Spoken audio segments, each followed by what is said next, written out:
Welcome to the Orange County Forum, where newsmakers keep you informed about local, national, and global issues that impact Orange County today. On behalf of Manat, Phelps & Phillips, we are really pleased to be able to sponsor today's luncheon program, which is our annual Housing Outlook. Home building, of course, is an incredibly important part of the Orange County economy, and Orange County is literally ground zero for California home building industry, which is why the Orange County Forum includes as one of its annual programs an examination of the housing industry and its impact on the economy.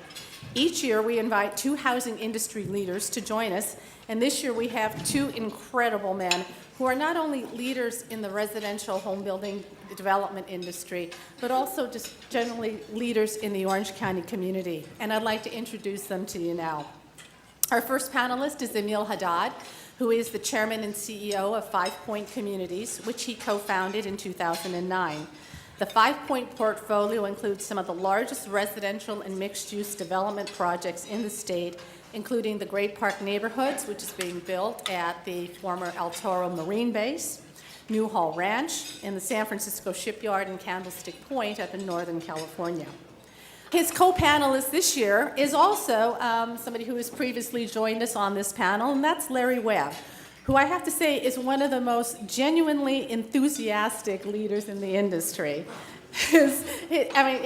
Larry is just incredible. He's got incredible energy, and his love of home building is incredibly evident when you hear him speak.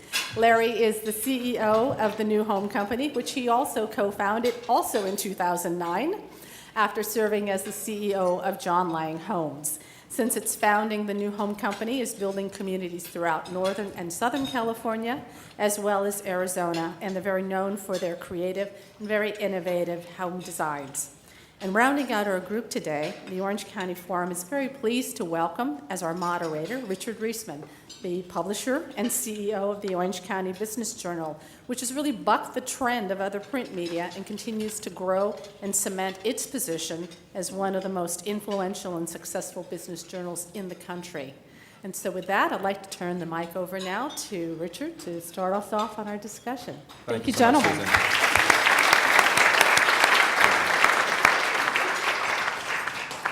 How are things going in Orange County in the sales volume and in pricing for single-family new homes? Well, the answer is it's complicated.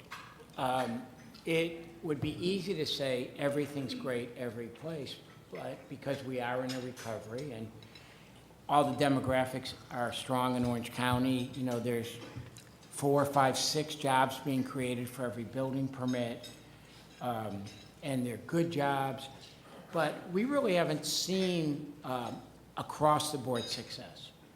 We have seen within the master plans quite a lot of success, but one-off projects we found to be spotty. Some good and some just okay. In the last recovery, we saw blind optimism that everything worked no matter where you did it. We haven't seen it, and this has been, I really think, a strange recovery. I think it's been slower, moving ahead, and maybe in the long run that'll be good because, you know, our business is incredibly cyclical. And as a rule, those cycles last about 7 years a pop, and you know, when we're up here, builders kind of forget that there are cycles, and when we're down here, we forget there's even a business. I mean, it's a funny deal. When we're heading up, we're all great, and when we, you know, sort of fall off the cliff, we think it's the end. It'll never change. But this cycle's been much slower, and I actually think it's going to continue longer than in the past. A candle which burns twice as bright burns half as long. So this is the opposite of that. That's okay. Yeah. I think that's reasonable. Mm-hmm. So I think, even though I may not sound it, and I did hear what Susan said, I am optimistic in terms of the future.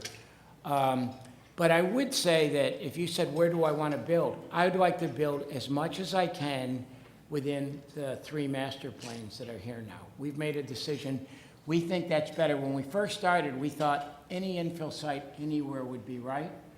But the investments that Irvine have made, that Emil has made, people recognize that today more than they have in the past, I think. And I think the competitive advantage of the master plans and the quality of the master plans are where we want to put our Now, money. the Meridian did pretty well. The Meridian did great, but it was in the middle of Fashion Island. All right, it's not a master I plan, would but- call Fashion Island, ground zero. I did. Look, it took us 3 years to find a bank that would give us any money. So, because it was an unusual project, but you knew that was a good project for how long? Really? long time. Long time. But that's So- infill of a So manner kind of of big speaking. picture, we have some great success projects, but one-off, it isn't just everything works every place.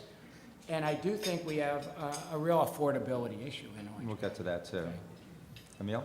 You have to be careful when you say, how is the Orange County market doing? Because I think that we are living in such a micro market environment right now, Yes. all through the country. And I've never seen a market that is more micro focused than this market today. And a lot of it is because this is a very sluggish recovery for a lot of reasons, and we'll touch, I'm sure, on that. So when you ask about at least the markets I am aware of, and I'm in touch with here, which is basically Irvine, the market is doing great. Notwithstanding the fact that, we have a lot of competition going on. I mean, the Irvine company has a lot of product, we have a lot of product, but there's a lot of depth. But there's a reason. I mean, one is when you really get down to it, 85% plus are coming from the greater Asia right now, our buyers. And they're not They're coming Asian from there on the Americans? plane, meaning but basically 85% of the buyers in the master plan are coming from greater Asia, China, India, Korea, Middle Saying East. the foreign nationals or they're Asian? By the best assessment we have is about probably a third of those are coming actually from there. Right. But a lot of them are here. And it's very difficult, honestly, with that buyer to know who's who because they buy through families and different things, different avenues. But so how do you assess the market if you were to take out that factor? I don't know. Right. But that's a factor. And when you ask them why, they will tell you that it's basically for 2 reasons. Education is number 1, Irvine School District and the school districts here in the UC system. And 2, all of them are aware of the fact that Irvine has been ranked for many, many years as the safest city in America. And when you really look at what's going on, I think, and in Irvine, in our market, is probably a very interesting focal point for what's happening globally. What I think is being missed in any of the data we're looking at is the fact that you have a lot of flight to safe haven right now that is hitting certain places in the United States. One of them is Irvine. What's happening right now in Europe and with the actions that are happening in Europe, whether it's the Brexit or the French situation, is creating a lot of geopolitical shifts and movements that are driving capital and driving humans to safe haven. You're seeing it from the Middle East. You don't believe me? Go to the Spectrum at 10 o'clock on Friday night and see. You'll think you're walking in Dubai. That's not a coincidence. There's a lot of money that's coming, a lot of people coming to safe haven, and they're looking for places where education is good and it's safe. You said 85% were Asian. You're not counting the Middle East as Asia when you I say am, that. yeah, it's Middle East is in You Asia. are, okay. Yes. Literally it's Asia, but not everyone. And thinks that's why I of said I called it Greater Asia. Okay, I'll just be So, clear. so I, Emil does have some experience with that buyer profile. yeah, it's a little bit. Some bad experience, some good experience. So how much is Southeast Asian? You say 85% are Asian. How much I is mean, South- I would say if I were to rank them, I don't have the breakdown in front of No, me, but no, I would say if I were to extrapolate. rank them, Chinese are number 1. Probably today you're starting to see Indians and Pakistanis are ranking up there, South Koreans, but we're starting to see a lot of Middle Easterns and Persians Got it. right now. So the answer, Richard, to the question is much more complex Yes. than just simply the market is doing good or the market's not doing good anymore. And you're saying it's schools and safety. So are other places in Orange County that are known for good schools and safety also doing well like Irvine? I don't know. I'm not building somewhere or else, Larry but may I know. can tell you in Valencia, for instance, Yeah. we are surprised to see that about a third of our buyers right now are coming from the same area. So, and it's also school district, They're also known for good You know. schools and safety? right? Okay. First of all, there aren't better schools in Orange County than Irvine. So,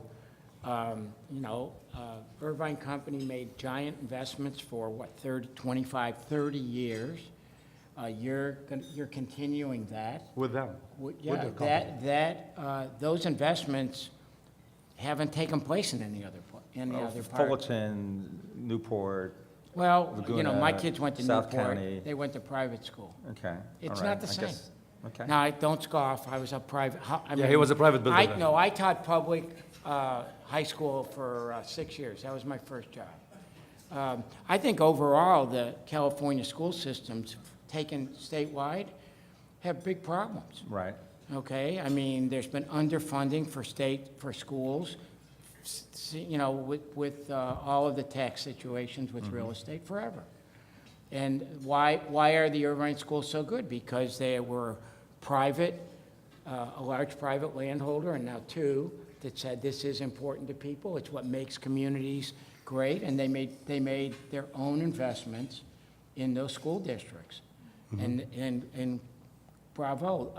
I'll tell you, the other thing that Irvine has is they already have a significant number of Asians, so I think new Asians feel comfortable being there. They have a critical mass. Sure. You do not see, Orange County is an odd place for the people who are in the Orange County Forum, for all of you. We live in an unusual place. So what do I mean by that? We have a county of over 3 million people that, for all intents and purposes, does not have a capital city. Every other county of any consequence has a core city. No one would say Santa Ana is the cultural and political hub of this county. We have 31, 33 jurisdictions, but most of the major land use that don't always work together here. And we have 3 large master plan developers who have really made many of the design and planning criteria that we all live by. When you work with Rancho Mission Viejo, Irvine Company, and Five Point, their design guidelines are more stringent than any jurisdiction will ever be in. And I don't know of any other major jurisdiction in the United States that has that, where the private group works with the public entities, but may have more stringent requirements than any individual public entity. It's an interesting concept, and I think it works pretty well, really. Can I add to that? Please do. There's another benefit that comes from that, which is I've made the same comment as Larry, but for a different reason. When you look at the stability of values in South Orange County, when the market shifts because of the fact that land is is tightly held, and you don't end up with broken projects that start screwing up the whole valuation. South Orange County, Irvine in particular, has maintained its value. And whereas if you go to any other market where land is more fragmented, when the market shifts and some projects become broken and some go bankrupt and some go to a lender and back, the whole makeup of land valuation starts being driven by the lowest common denominator.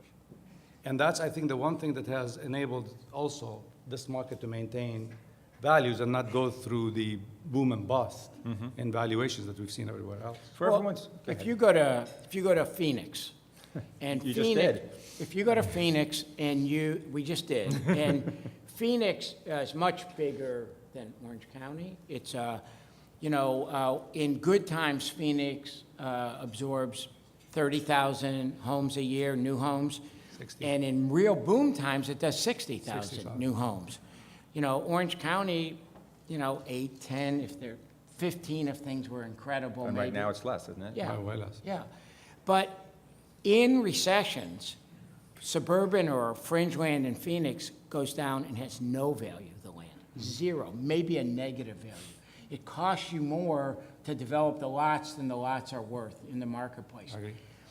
We never saw that because of, but I think it's the investment the three master plans have done that have kept the prices up. It isn't luck that this has happened. And it's also, we don't have a whole lot of empty land that, you know, on the edges. So this is a It pretty. just keeps going out. Here we have a sea, Yeah. we have mountains. And the government sells land, you know, they auction land, so. Let me, I'm not sure everyone has a good grasp of just what is left to develop in Orange County. Orange County has been developed in a very significant way for decades. I don't know if everyone appreciates how close we are to being done. So there's three, you've been referring to the three master plan communities.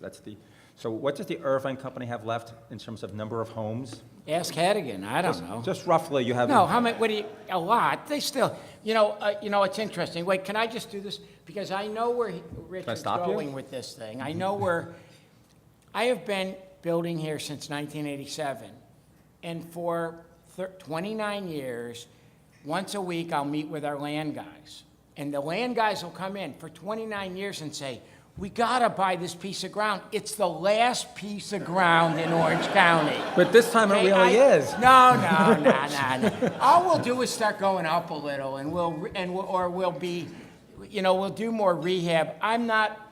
We are not near the end yet. And I'm 68, so as far as I'm concerned, it's for as long as I'm gonna be a home builder. There's still 50,000 more homes to build on the ranch? No. That's what I'm saying. So it's no longer a great number. But if we're absorbing, let's just say 10,000 homes a year, just between the three master plans, that's, you know, that's gonna keep us going for quite a while. And that's not counting any increase in density or, you know. Right. You know, for all intents and purposes, most Orange County is a big suburb. That isn't, the future is gonna be in higher density and more core, metro stops. City of Tustin has legacy. Is anyone here from the city of Tustin? You don't have to admit it. It's up to Okay, you. no. The city of Tustin has a beautiful. I'm sorry. The city of Tustin has a beautiful train station. It does. And you know what they did with it, their zoning?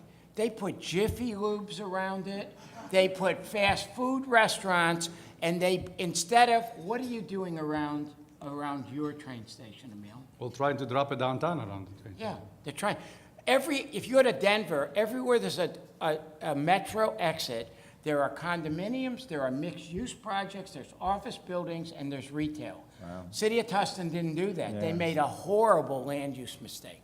Horrible. So what I'm saying is, one, we got a lot of land, but also we have the ability, I think we're gonna do more going up. So talking about the redevelopment I'm first. gonna guess to your question. I don't know what the company has, and I know what I have. If you're talking about low density and no apartments, you know. Single-family homes. Single family, or, I Unattached. mean, single family today, you have a lot of terminology. Okay, That goes with that, but non-vertical. it's something, you know, something similar to what we've been seeing built. One or two I'm gonna story. guess that we probably have about 30,000 maximum. Between the three masters. Between the You're three. 10. Yeah. Yeah, well, I'm not even 10. I mean, we've built a lot You already. had, right, 7 Yeah. more. Yeah, but 6 or he'll 7 go back more. to the city and get another 20. Oh, don't do because of that. who he is. Well, Yeah, I know. he's leaving to go Yeah. become assemblyman, and Dan wouldn't let me do it, so. Rancho Mission Viejo is about what? I think they have about 15, 20 left. I'm not sure. And for people's education, what parts of Orange County are those? Their homes, where's their land that they're gonna first develop? In Rancho Mission Viejo? It's between Oso and Ortega of Antonio. Yeah, and what about around Anaheim Stadium? At one time, that had opportunities for density. That's and not happening. Well, not today. Not All right. today. And so altogether, you're saying it's well under 50,000 You- left what- out of Okay, a million yeah. households Yeah. that already Yeah. exist. So it's not we're not gonna double Orange County's No. You're gonna start seeing, size. when the next generation takes over the baton, they're gonna be focusing more on going vertical and on redevelopment in Orange County. We're gonna get to that place, and there's Right. some cities that are ready for that. That's the natural evolution And of where every will that city. happen? Where's the vertical stuff Well, gonna look be? at the spectrum today. Okay. You know, when I came to Orange County, the spectrum wasn't even there.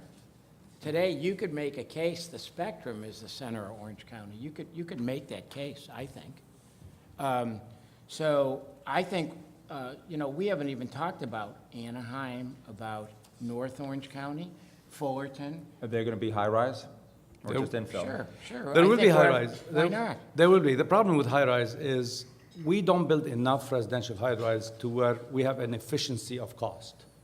And because of the way the code works with seismic and the redundancy that is required above a certain height, you're always, I built a lot of high-rises. And I tell you that the challenge is, if you're gonna go, you find these high-rises go to a certain height, and then there's a gap, unless you start going to 60 stories again, and that's because of the way the code works with a lot of redundancy of systems.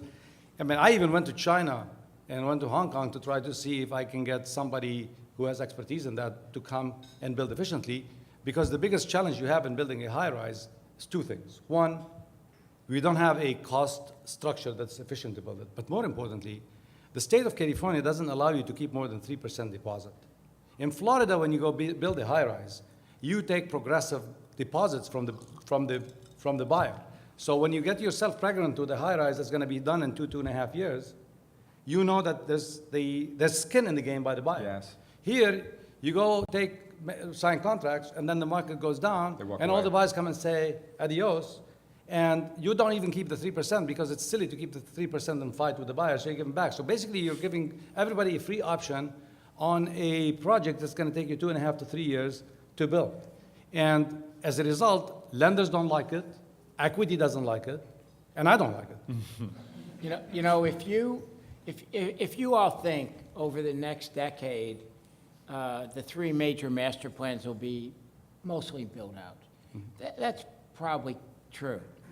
But the building community needs to be more creative, not just in where they build, but in the kind of housing they build.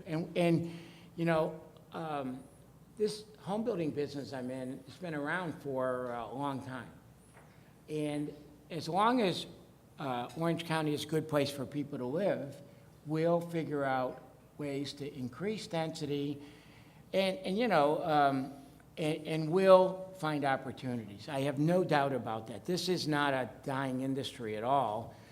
And you know, in recessions, I've built in places like La Mirada, Buena Park, Huntington Beach.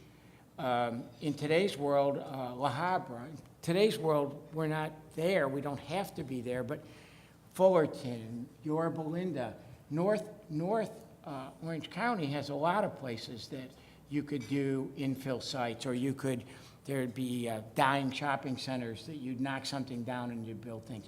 We just have to be smarter about it and more creative. I'm a little puzzled, Larry. There's the number of homes being built in Orange County today is not that great, is it? Right. Relative to the employment growth, relative to historic numbers, and we're in a recovery.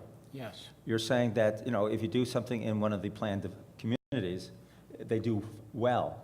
Yes. But when they're outside the planned communities, you're saying it's pretty spotty. No, it is spotty, and I think Emil's point about we're no longer let's just say, an Orange County economy. We are a micro economy, and that micro isn't even city to city, but it's neighborhoods within cities to cities.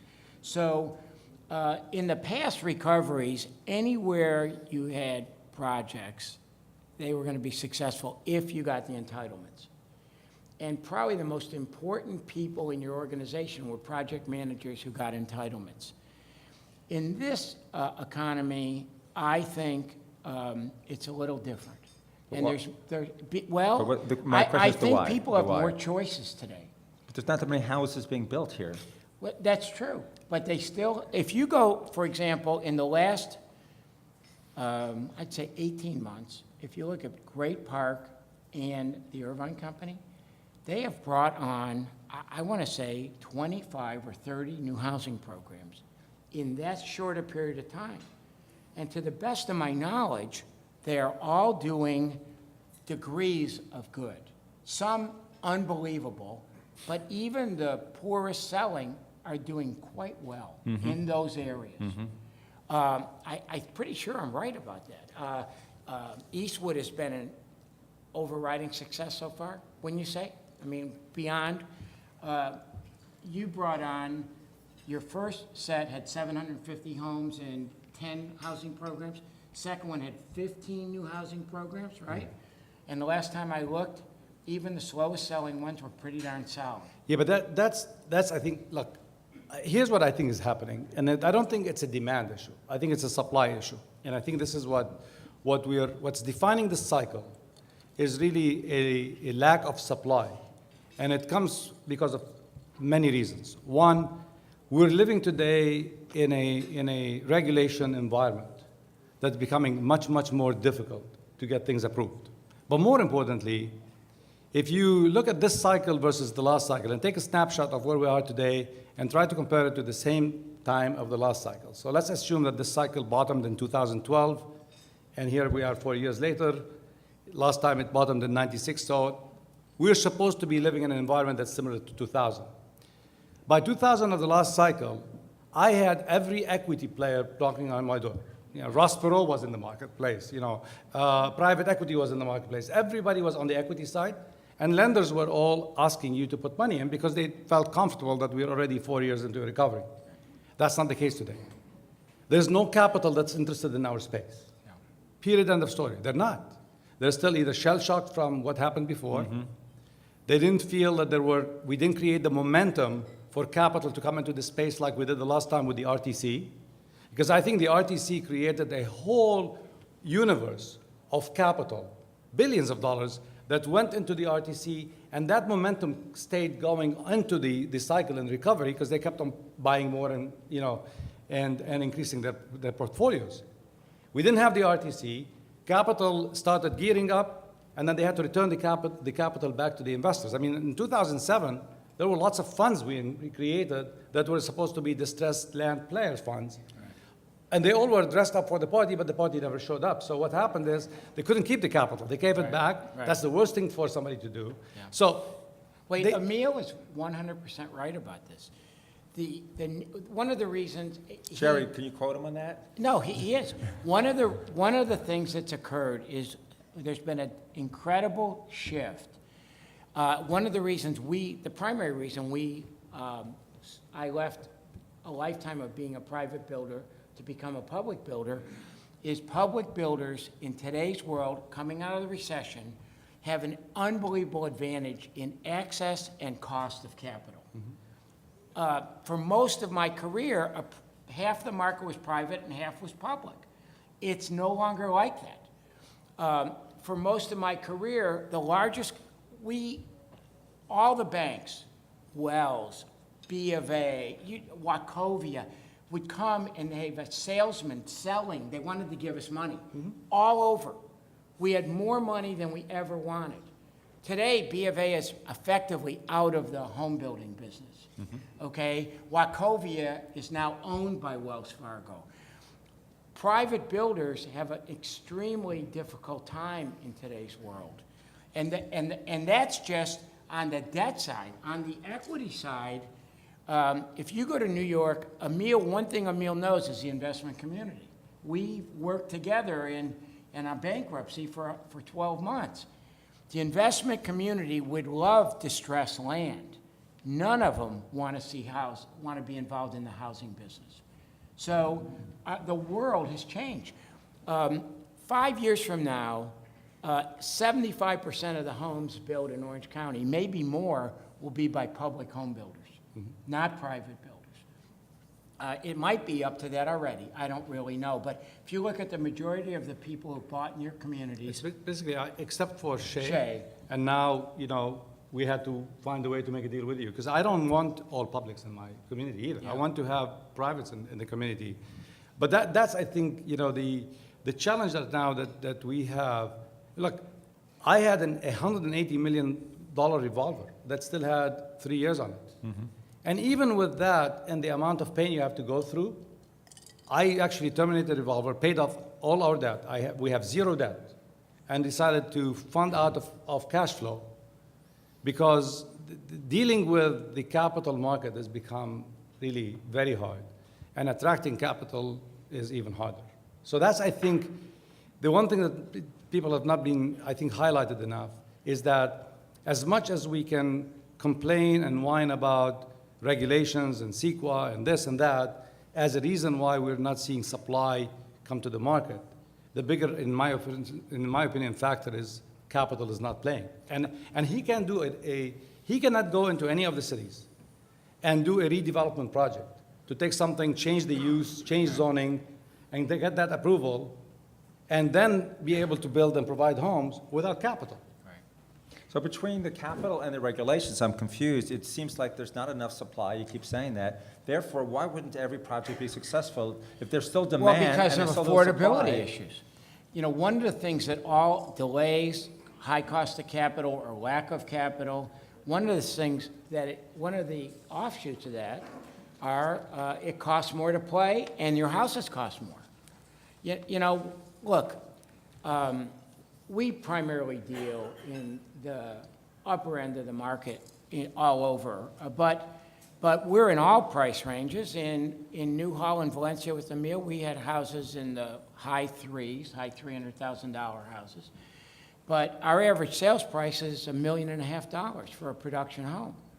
In Crystal Cove, we're selling houses, and if you haven't seen our communities in Crystal Cove that just opened, you're missing it, because I believe they're the finest new homes ever built here. Is it commercial? Now, I'm a little modest, but That's all right. but you go look and you tell me where you've seen better. That's all. Give me an email, send me an email and say, oh no, I saw him at the Great Park. No way, Emil. No way. I'll ask one last question, and then I think we're going to go to the audience. But the answer is, it's not, what do we have, 15% of the people in Orange County can afford a home? No. What Right, is it? right now, affordability is about 40%, but that's not, by the way, make no mistake Yeah. about it. It's driven by low interest rates.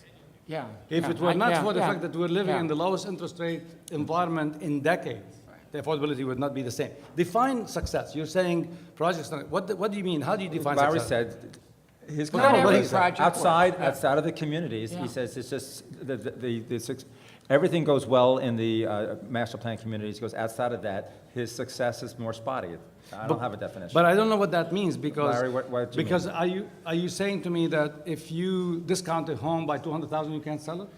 The answer is, of course, we could. Okay, so. No, what I'm saying For is profit, though. that, that in the last recovery, it was, any project you had any place was a success.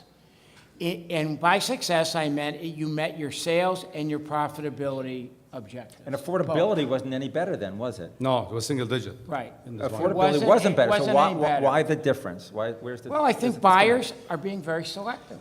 They don't have the same sense of urgency Okay. in this recovery that they had before. Okay. And they are being selective. A school district is, I would make it even a bigger point. The buyers of today, of the world today, are smarter.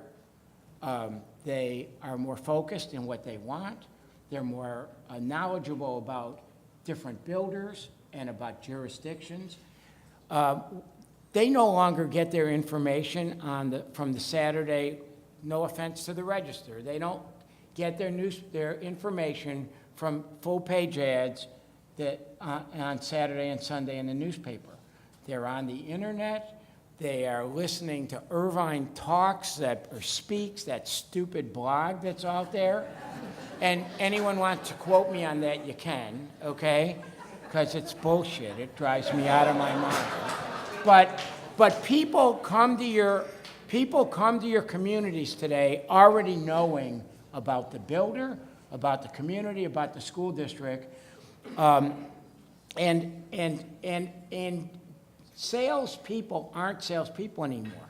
They are sales counselors, and what they really should be doing is trying to listen to buyers and helping them get the home that works for them, not necessarily ours. The world's changed, and I don't think that's a bad thing per se. Okay. Paul, go ahead. Yes, let's thank Rick, Emil, and Larry for this housing outlook. A bit of a 12-round bout, I think. I'm not sure who won, but great job. The Orange County Forum is brought to you through the generous support of the Orange County Register and our sustaining partners. For more information about the Orange County Forum, call 949-588-9884. The Orange County Forum is a nonprofit organization. Your contributions are tax deductible.